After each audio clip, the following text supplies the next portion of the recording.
Shalom to Knesset member Danny Danon, chairman of World Likud.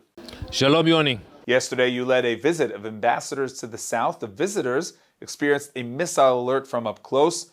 So what's the significance of such a visit? Yoni, we are in a war, but we are also in a war about the public opinion of the world. That is why I put a lot of time and effort to explain our positions.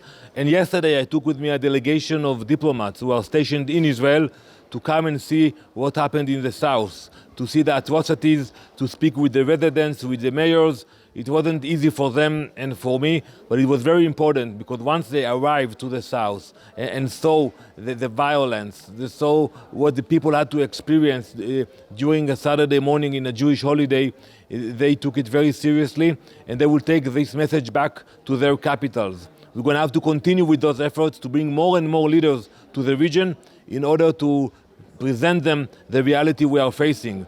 This time, we have to go all the way. We have to finish the job with Hamas, and that's why we need the public support of the international community. Now, regarding this support, is it declining already?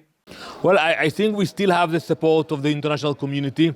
The barbaric scenes that everybody were exposed to, you cannot forget them.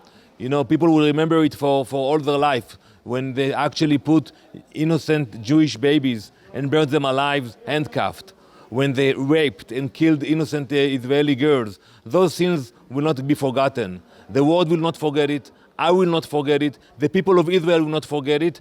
And that is why we have to be committed to the full eradication of Hamas, nothing less. We cannot go inside and do a partial operation. We cannot stop in a week or 2 weeks. We have to defeat the enemy, period. And even if there is less international support, should Israel act without taking that into account?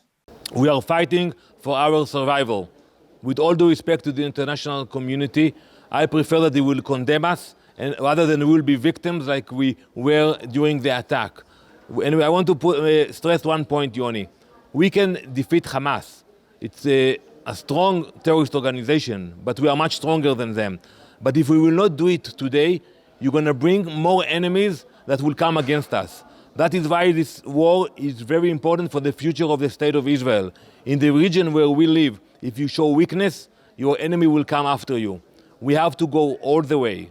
I urge the leadership of Israel not to show weakness, not to hesitate, to go all the way against Hamas. That's what the people of Israel expect. That's what we must do. Now, we know that Israel is acting against the Jazeera channel, and we're hearing representatives of the channel saying we're not one-sided. As a proof, they show that they have interviewed you throughout the years. I gave many interviews to Jazeera, also when I was the ambassador to the UN. But when the war started, and they started to work for Hamas and to collaborate with Hamas, I stopped giving interviews to Jazeera, and I think that we should expel them from Israel. They are actually supporting a terrorist organization. They have no place in Israel. Knesset member Danny Danon, thank you very much. Thank you, Yoni.